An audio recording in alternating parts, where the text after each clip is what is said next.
L'AK Corp, ça serait un bonheur de l'avoir sur notre scène. On est en pénurie de joueurs. Il y a un problème de renouvellement de scène. Bon, la ligue de Valorant, si on arrivait à la transposer à CS, on battrait plus que des records.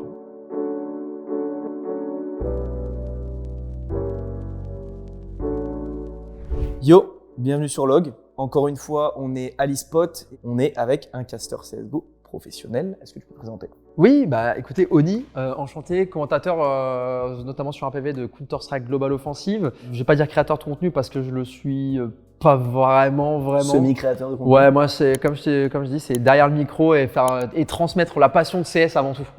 Parfait.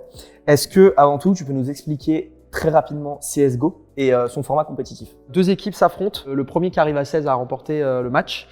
Enfin, ont remporté en tout cas la carte, ça dépend du BO. 5 joueurs contre 5, une équipe qui défend, une équipe qui attaque. L'équipe qui attaque doit poser la bombe sur 2 emplacements prédéfinis. L'équipe qui défend doit soit empêcher les attaquants de poser cette bombe, ou alors ils ont un laps de 55 secondes, je sais plus, je vais me faire détester par les joueurs de CS, pour désamorcer la bombe, auquel cas ils ont perdu le round, et donc voilà. Défaite, parfait, simple, efficace. Qu'est-ce que tu penses déjà de la scène compétitive actuelle?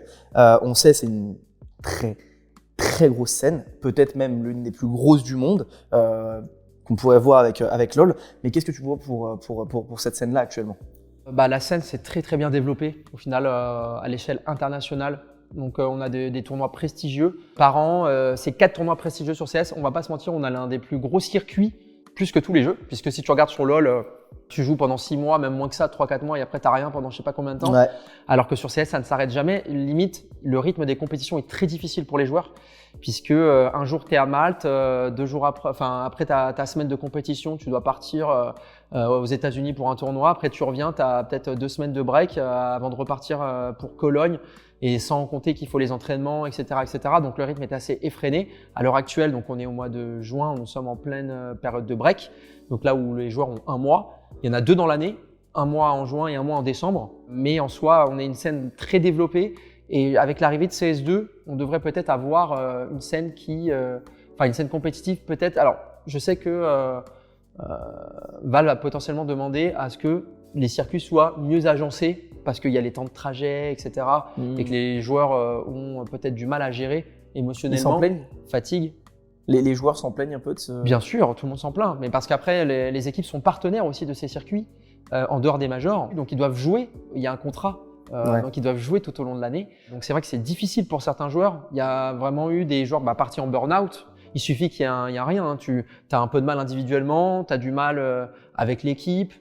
Les tournois s'enchaînent, tu n'arrives pas à corriger, tu vois que tes perfs ne montent pas. Mentalement, tu peux casser rapidement. Donc maintenant, il y a beaucoup plus de choses. Les structures prennent vraiment mieux soin des joueurs à l'heure actuelle. Il y a toujours, par exemple, des coachs performance qui sont présents, etc. Avec eux sur les événements. C'est même maintenant, je trouve, devenu une obligation d'avoir des coachs performance. Mais en tout cas, la scène compétitive, à l'heure actuelle, se porte bien. Avec un peu plus de régulation, elle serait encore meilleure. Parfait, toi tu as résumé parfaitement. Écoute, je vais continuer sur cette idée juste après, juste avant, je vais te faire tourner la roue. Alors en fait, pour faire simple, j'ai des questions déjà moi qui sont classiques à placer sur toi, donc c'est ce que j'ai vu, etc., sur CSGO, etc., de manière générale. Mais en plus de ça, donc on a 4 catégories qui s'affichent juste ici. Et en fait, c'est des catégories qui vont avoir des questions très spécifiques. Du coup, cette roue-là, quand tu vas appuyer dessus, enfin quand tu vas appuyer sur le buzzer, cette roue-là, du coup, va afficher une catégorie et moi, j'aurai mes questions classiques plus les questions de cette catégorie-là. Ok. Voilà, simple, efficace. J'ai essayé d'être le plus clair possible. Du coup, manque plus que le buzzer. Quand tu veux. Ok.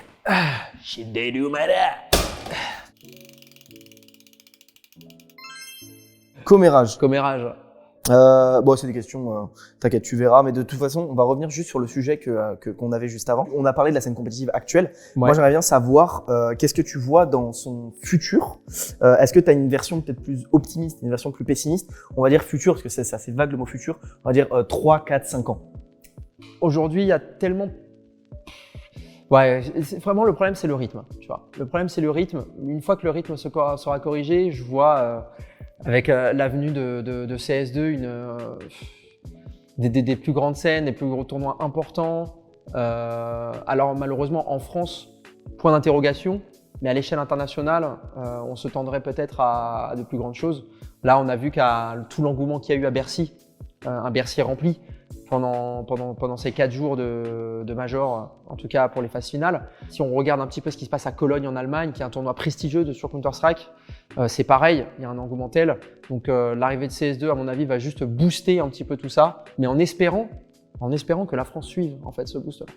Ouais, et qu'est-ce que tu penses qu'il faudrait pour que la France puisse suivre? Quelles sont déjà les lacunes pour toi de la France sur CS et qu'est-ce qu'il faudrait pour qu'elle suive? Pour que peut-être l'audience est en chute, peut-être, en baisse? Non, puisque l'audience française augmente, c'est bizarre. Hein. Mais on a battu le record d'audience, MGG a battu le record d'audience sur CS. Okay. Le record qui était à peu près 30 000, un peu moins de 30 000 spectateurs simultanés sur une finale d'un événement majeur. Parce qu'il y avait Vitality, c'était Vitality face à Navi il y a quelques années. Ouais. Cette fois-ci, il a été battu lors de la finale du Major puisque 66 000 personnes regardaient CS, qui est un record sur CS. Alors c'est vrai que c'est rien comparé à LoL. Mais quand même, on voit que c'est une constante de l'e-sport de manière générale qui augmente. Et du coup, on le voit de 40 à 66 000 quand même. Exactement. Par contre, c'est vrai qu'à l'heure actuelle, on est en pénurie de joueurs. Et là, il y a un problème de renouvellement de scène. Il y a un problème de renouvellement de joueurs. Notamment parce que CS est un jeu, ça c'est la phrase typique que tous les streamers diront et que toute personne du milieu diront, c'est facile à comprendre, difficile à maîtriser. CS, tu regardes, il suffit que tu aies joué un peu à des jeux vidéo pour comprendre ce qui se passe. Par contre, ce qui se passe à l'intérieur réellement, sans compter l'aspect tactique, mais l'aspect ne serait-ce qu'à maîtriser les mouvements, les mécaniques du jeu et à être bon là-dessus, c'est dur. C'est déjà dur. Et là, je t'enlève tout l'aspect tactique du jeu. Quand on regarde un jeu à Valo, et le problème aussi, si je compare à Valo, qui est un jeu qui a quand même eu un très bel essor, c'est que Valo, tu peux t'amuser. Tu peux lancer une partie de Valo, tout va bien, tu vois. C'est pas le cas sur CS. Sur CS, tu t'amuses pas. Ouais. Sur CS, il y a très peu t'as pas de sorts, de features qui peuvent te permettre de t'amuser. Non, tu te bagarres, tu te tapes, tu veux gagner, tu vois. C'est la gagne avant tout. C'est du rush bisou, quoi. Ouais, c'est comme ça. Et je pense que le jeu est difficile à maîtriser, donc moins facile pour s'amuser. Tu te fais vite, si t'es mauvais, t'es mauvais. Hein. Et tu passes pas un bon quart d'heure. Alors que sur Valo, bon, tu peux t'amuser, rigoler avec tes potes, lancer des spells dans tous les sens, faire des combos avec tout le monde. Ça se passe pas comme ça sur CS. Le problème qu'on a à l'heure actuelle, c'est aussi que les grosses têtes d'affiche, les gros streamers, sont pour la plupart partis de LoL. Tout simplement. Ils sont tous partis de LoL, c'est leur jeu fétiche et c'est normal. Le truc, c'est qu'à l'heure actuelle, la France n'a pas, alors mis à part KRL, on n'a pas de grands représentants en tant que streamer sur CS. Donc lui est le premier en France à être aussi gros.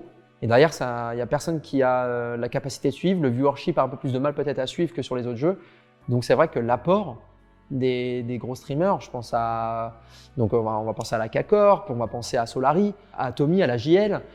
Tout ce qui a été fait en fait sur Valo, tout simplement la ligue de Valorant, si on arrivait à la transposer à CS, je pense qu'on battrait plus que des records. Je pense que honnêtement, je pense que ça serait une embellie pour mon jeu, une embellie pour CS, mais même que beaucoup plus de monde serait ouvert à jouer à Counter-Strike et a fortiori, ça renouvellerait la scène Counter-Strike qui est en pénurie de joueurs à l'heure actuelle.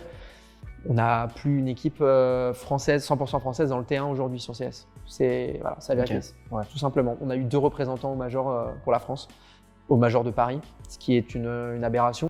Le renouvellement ne se passe pas, les joueurs qu'on a à l'heure actuelle ne sont pas capables d'aller jouer plus haut. Ils galèrent à passer le step du joueur amateur à un vrai joueur professionnel. C'est très complet. Tu as parlé d'équipes, donc tu as pris Solari, K-Corp, tu as pris etc. Est-ce que il y a des équipes qui ne sont pas sur le banc de CS, si tu veux vraiment peut-être m'en sortir qu'une seule, que je devrais voir intégrer sur CS? Ouais, moi j'ai envie de le voir, le combat KC Vita. il est déjà bien fort sur LoL entre autres. Sur LoL et sur Rocket League aussi, c'est une belle bagarre. Mais pour moi, oui, la K-Corp, ça serait un bonheur de l'avoir sur notre scène. Parce que, alors, le problème qui se tend aussi, c'est quels sont les objectifs des futures écuries qui viennent. Est-ce qu'elles seront prêtes à accepter le fait de ne pas être dans le tier 1 tout de suite? C'est ça aussi la question. Parce qu'à l'heure actuelle, par exemple, si je te dis la KC va vouloir être en concurrence avec Vita. C'est normal. On va dire, d'un côté il y a Sangoku, de l'autre il y a Vegeta. Tu vois, c'est exactement pareil.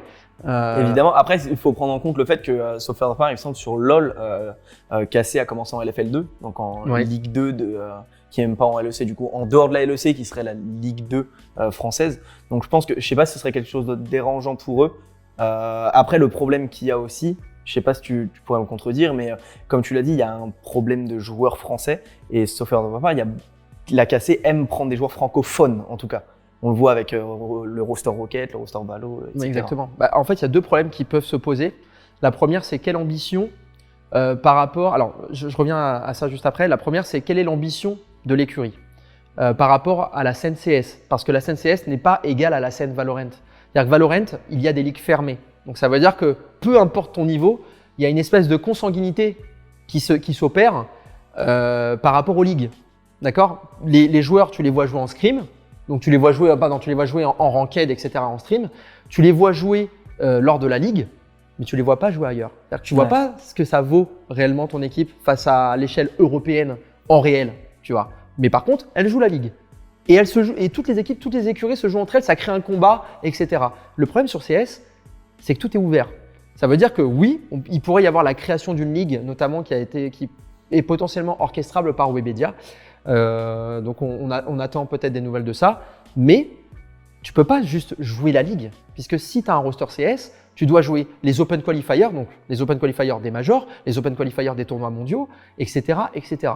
Et tu dois grimper aussi les échelons pour arriver jusque dans le tier 1, entre guillemets. Le problème, c'est que cette consanguinité qu'il y a sur Valorant, on n'est pas vraiment au courant. Enfin, après, je ne connais pas exactement la scène, mais de l'extérieur, tu peux ne pas être au courant de ton réel niveau par rapport à l'Europe et au monde. Alors que sur CS, tu vas te fighter chaque semaine contre le subtop européen et le tier 2, tier 3 européen. Ça veut dire que tu vas te taper chaque semaine. C'est-à-dire que si t'es pas bon, si à ton Open Qualifier tu perds d'entrée de jeu ou alors tu perds sur les 3 premiers matchs, ton équipe elle vaut rien, tu vois. Parce que ça veut dire qu'à l'échelle internationale, ton équipe vaut rien. Alors oui, t'es bon en France, mais c'est pour ça que je parlais, quelle est l'ambition réelle ? Est-ce qu'on veut être bon en France ou est-ce qu'on veut être bon à l'international ? Rentre en ligne de compte, cette fois-ci, comme tu disais, les joueurs francophones. On a des joueurs francophones qui sont bons, qui peuvent rivaliser avec du tiers 2 inter à l'heure actuelle. On voit des équipes américaines se tendre vers l'Europe, s'internationaliser parce que voilà, c'est peut-être la clé à l'heure actuelle. La clé à l'heure actuelle, si tu veux performer, moins laisser de place au sentiment, à tout ça. Il faut trouver un équilibre à l'inter et les joueurs internationaux, potentiellement même jeunes, prétendent à mieux s'équilibrer avec les joueurs puisqu'ils n'ont pas de réel précepte avec des équipes dans lesquelles ils ont fait. Maintenant, les petits jeunes, si tu regardes Gamer Legion qui a fini en finale de Major, les mecs, ils ont commencé à jouer à l'inter. Ils ont tous joué pratiquement à l'inter. Accor, le sniper, était un joueur danois déjà connu de la scène qui avait joué avec des équipes danoises, Chaos qui avait joué avec des équipes françaises, mais s'est vite expatrié avec des joueurs russes. D'ailleurs, Chaos avait participé déjà à un Major avec une équipe russe. Ok. Le reste, Sui, il a commencé sa carrière chez Mousenex en tant que leader in-game d'une équipe inter. Donc c'est-à-dire que maintenant, beaucoup de jeunes joueurs commencent déjà à l'inter. La France, on a encore ce truc de non, je entre français, alors que peut-être que partir à l'inter pourrait être une solution. On a un retard là-dessus. Peut-être. Admettons, on parlait de l'AKC. L'AKC rentre sur CSGO. A pour objectif de taper l'international. À un budget illimité. Bon, on est sur un rêve évidemment. À un budget illimité. Et il faut faire une équipe All-Star. Vraiment une équipe, selon toi, qui serait parfaite. Si tu veux vaincre une équipe comme Vita, bon, Heroic l'a fait récemment lors des Blasts avec leur roster danois. Heroic était une équipe assez stable à l'heure actuelle dans le tier 1. Mais allez, la K-Corp, je leur mets en coach Xtaz, déjà à 100%, parce que Xtaz, c'est une valeur sûre. Pour moi, c'est l'un des meilleurs coachs du monde. Et c'est pas parce que c'est un ami, mais parce que je le pense réellement. Allez, il va gouverner qui Xtaz dans son roster avec budget illimité? Je vais mettre Boros, Beat, Simple, Rops et en dernier, il me faut un leader. Allez, si je sais, je mets Snappy. Ok. Snappy, le joueur le leader in-game de chez Hens, que j'apprécie énormément parce qu'il est capable de faire du très très bon travail avec des joueurs qui sont montés du tier 2 dans le tier 1 et il a une physionomie de jeu qui est, je trouve, très intéressante. Il est capable de jouer plusieurs styles de jeu différents. C'est un très bon anti-strateur aussi. Il anti-strate énormément et je pense que ça pourrait le faire. Donc je répète, Snappy en leader, Rops, Simple, Beat et Boros. Parfait. Voilà. Et donc tu penses que cette alchimie-là que ces 5 vont avoir avec le coach fait qu'ils pourraient battre Vitality? Admettons, finale de Major, Vitality contre ton équipe. Contre mon équipe de All-Star, ouais, mais il va falloir du temps à trouver cette fameuse alchimie. Parce qu'en fait, c'est marrant, mais quand tu parles d'équipe de All-Star, le plus dur à perdre quand tu formes une équipe, c'est de perdre tes habitudes. Par exemple, les joueurs CIS jouent un jeu super lent, alors que les joueurs européens n'ont pas ce type de jeu-là, tu vois. Mais pour aller concurrencer Ziwo, il te faut un simple en face, tu vois. Il te faut un simple en face. Et puis, on a tous envie de voir ce duel. Je te parlais de Sangoku contre Vegeta, bah là, c'est Naruto contre Sasuke, tu vois.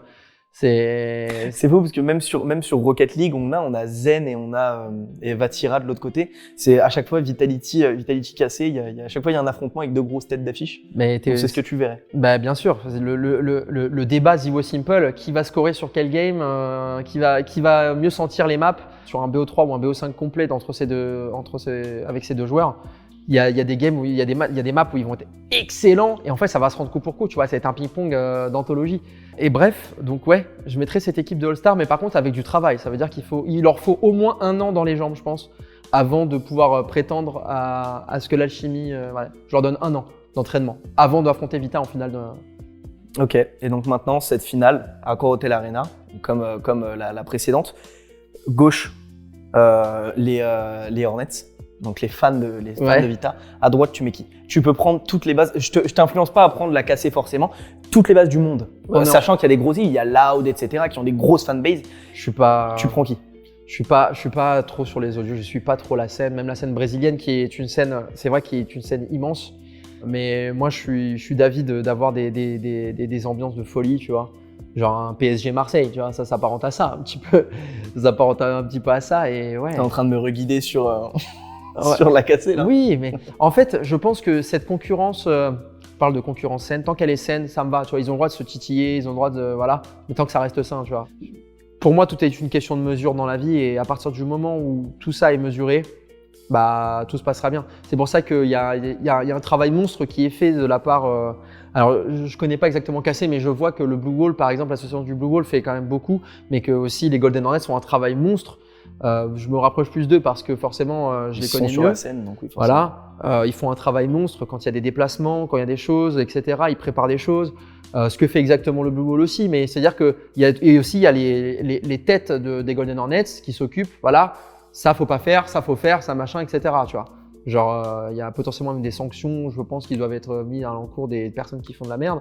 Mais voilà, tant que ça en reste là, c'est génial. En tout cas, tant que des ultras sont régis par une entité, donc là, comme tu as dit, pour les Hornets, etc., tu penses que ce serait, enfin, c'est peut-être pas la solution, mais en tout cas, c'est quelque chose qui fonctionne pour l'instant et qui devrait calmer les ardeurs au cas où de personnes qui vont être plus. Mais il faut qu'il y ait cette, en fait, le problème, c'est que en France, c'est vrai qu'on a souvent souffert d'avoir qu'une seule équipe qui nous représente, tu vois, et de me dire que d'avoir ne serait-ce que des finales d'une ligue française où tu as tout ce beau monde là qui est là, j'en ai les frissons rien que de t'en parler, tu vois.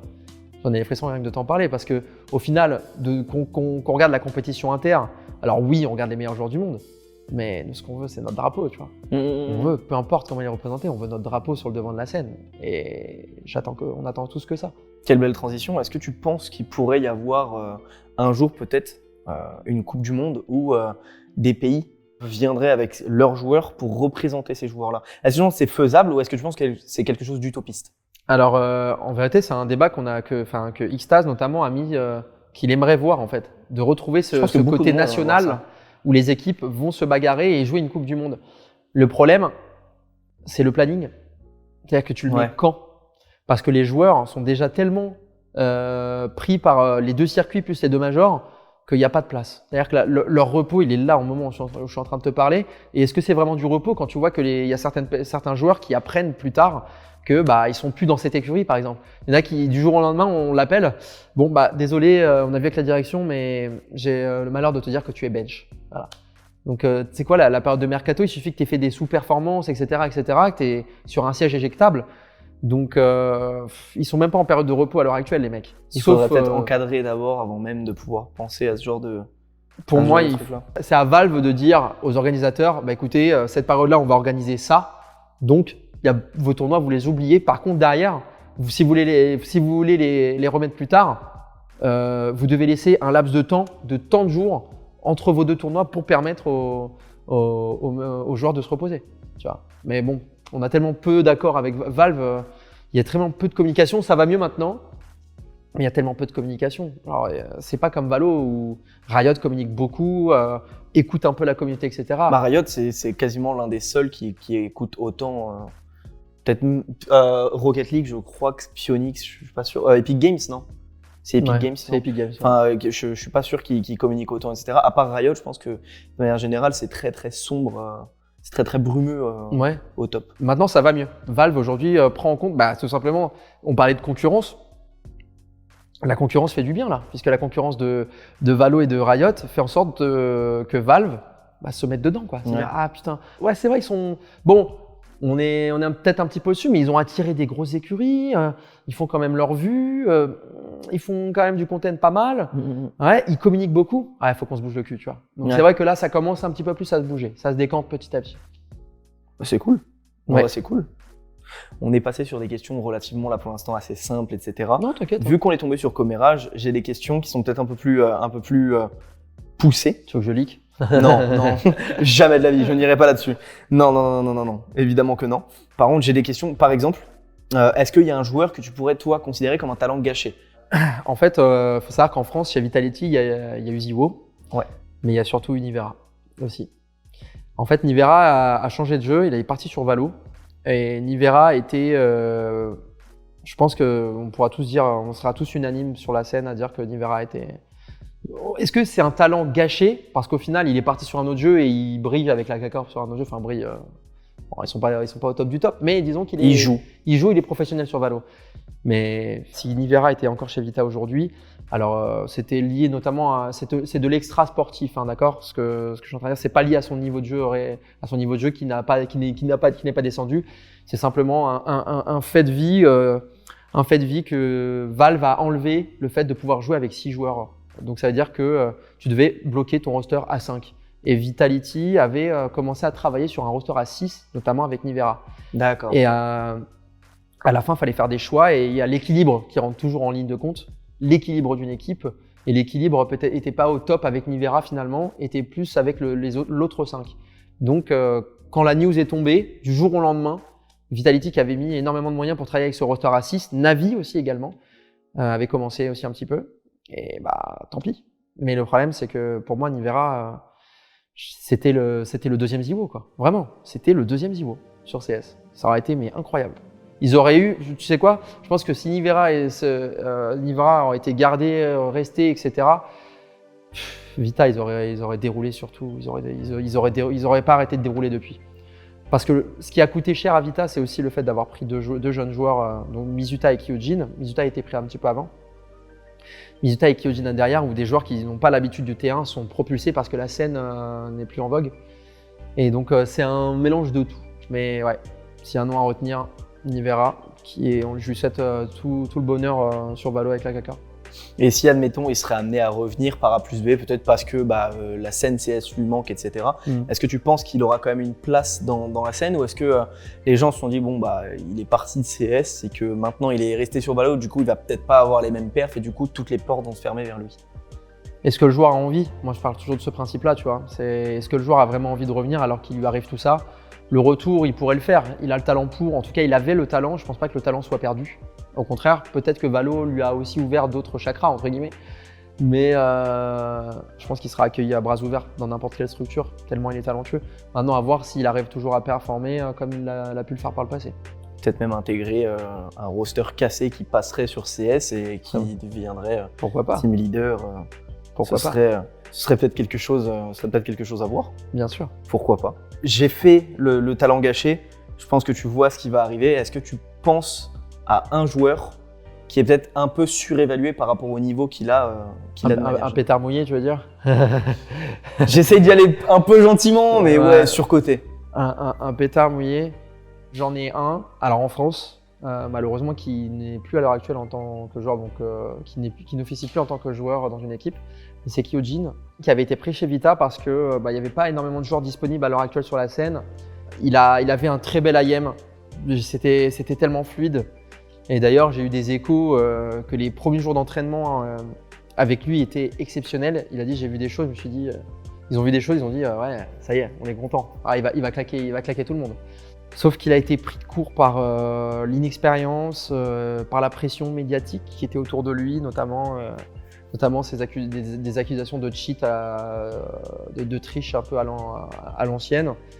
Et Kyojin a malheureusement s'est mis une barrière, je pense, mentale dont laquelle il n'est jamais sorti.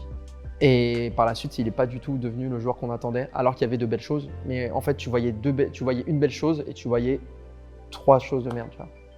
Après, à l'Inter, je peux pas dire surcoté, j'y arriverai pas. À l'Inter, j'arriverai même pas à te le dire. Non, au moins, tu as réussi à rester sur le point. Le pétard mouillé, pour moi, c'est Kyojin, mais c'est lié, je pense, à une barrière mentale. Et je l'embrasse très très fort d'ailleurs. Le stress et l'impact qu'a l'impact autour du jeu, qui l'a impacté dans le jeu. C'est quelque chose de fort, c'est quelque chose que, y a, comme on l'a dit, comme tu l'as dit juste avant pour rigoler, les gens sont dans leur chambre. C'est des personnes qui n'ont pas l'habitude d'avoir peut-être autant de lumière, autant de projecteurs sur eux. Et du coup, avoir toute cette attention d'un coup sur leur talent, ils peuvent se dire, oh, est-ce que mon talent, je vais continuer à l'avoir de cette manière-là, etc. Et comme tu l'as dit, la pression qui peut arriver et boum, tout se chamboule.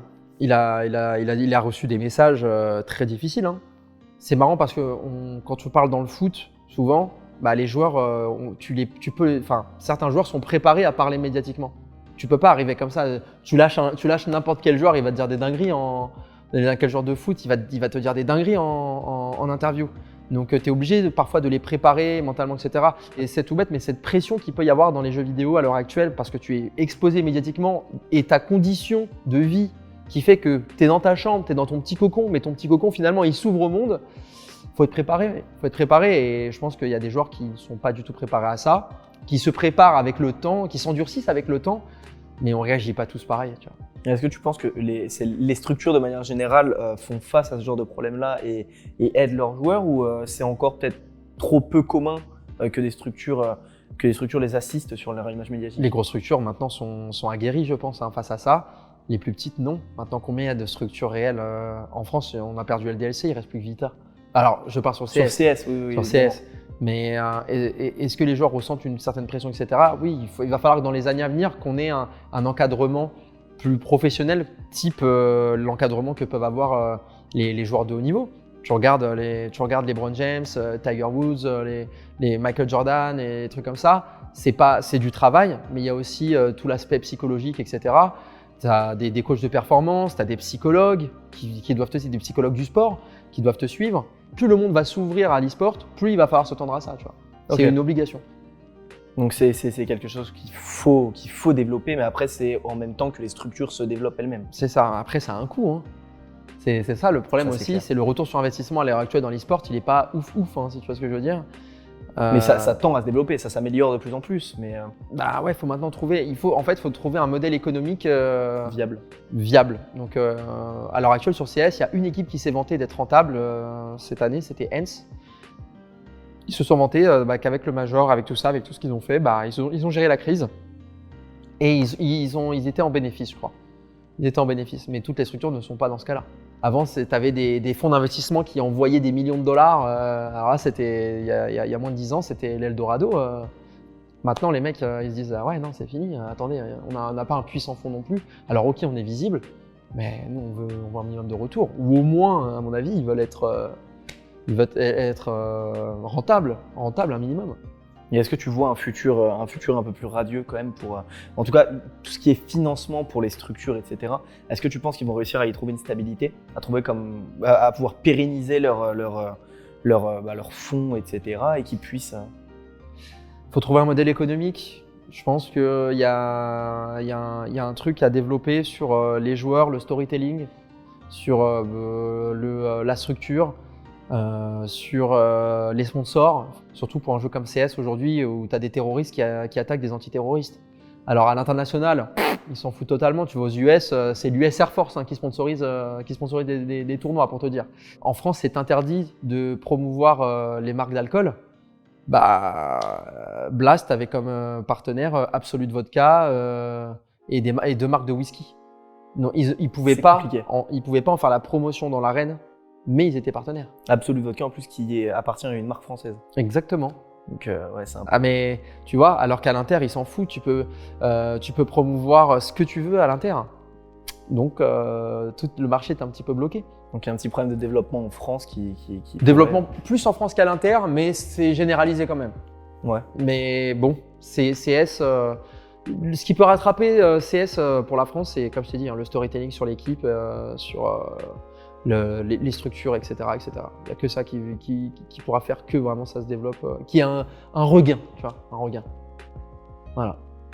Écoute, c'était parfait. Je pense que là, on a réussi à faire un tour. En vrai, c'était cool parce qu'on a réussi à parler aussi peut-être même de la sphère et de comment les structures doivent gérer, que ce soit en financier et même leurs joueurs avec la visualisation médiatique, etc. Merci beaucoup. Merci beaucoup. On a réussi à apprendre pas mal de trucs sur CSGO. Avant de nous quitter, est-ce que tu as un mot pour les personnes? C'est avec cette caméra, juste ici. Avec celle-ci? Ouais, est-ce que tu as un mot? Ouais, eh bien écoutez, si vous ne connaissez pas CS, installez-le, c'est gratuit, ça paye pas de pain. Regardez les vidéos sur YouTube, il y a plein de tutos. Malek fait des tutos, Evie fait des tutos, j'ai fait 2-3 bêtises aussi. Donc n'hésitez pas à les regarder sur YouTube. Suivez la chaîne évidemment aussi Lord of Games, hein, ça ne te coûte rien. Hein, un subscribe, c'est gratuit alors que sur Twitch c'est payant, là c'est gratuit. Ouais, c'est gratuit. C'est incroyable. T'as vu la vie, comment elle est facilitée avec Lord of Games, tu vois? Il est fort. Donc, avec Lord of Games, c'est nous qui avons fait YouTube. Voilà, exactement. On l'admet. N'hésitez pas, c'est gratuit. N'oubliez pas de liker si vous avez aimé. N'oubliez pas de mettre un commentaire. Même bravo les mecs pour ce que vous faites. Continuez, etc. Ça vous prend 3 secondes et c'est 5 sourires que vous allez avoir ici. Donc, encore une fois, soutenez la chaîne. Merci beaucoup, parfait. La vidéo, au moment où la vidéo sort, je crois, enfin oui, c'est CS2 sera sorti. Okay. Sauf s'il sera décalé. Mais on a fait une prévie, mais c'est entre août et octobre. Une note sur 20 déjà? Ou aléatoire, tu l'as pas. Sur le jeu ou sur ouais, aléatoirement, une note sur 20 là. Non, pas sur le jeu. Sur le jeu. Tu n'as pas encore joué là, mais vas-y. Si tu as joué du coup. Si, j'ai joué, j'ai accès à la bêta. Eh ben voilà. 14, 13. 13, 14. Et CSGO, tu le mettais à combien? Je le mets à 18, facile. 18 ah ouais, il y a une petite déception quand même. Ouais, pour le moment, ouais. Il faut quelques affinages, je pense. Mais écoute, ouais, il faut affiner un petit peu le jeu et on espère de tout cœur que ça va arriver. On te demandera avant la sortie de la vidéo, on te demandera combien est-ce que tu le notes maintenant, ouais. Et on mettra la note dans les commentaires. Écoute, merci beaucoup. Merci à vous les mecs. Et on espère te revoir très vite. Avec plaisir. Avec plaisir. Avec grand plaisir. Salut. Ciao, bye mes loulous.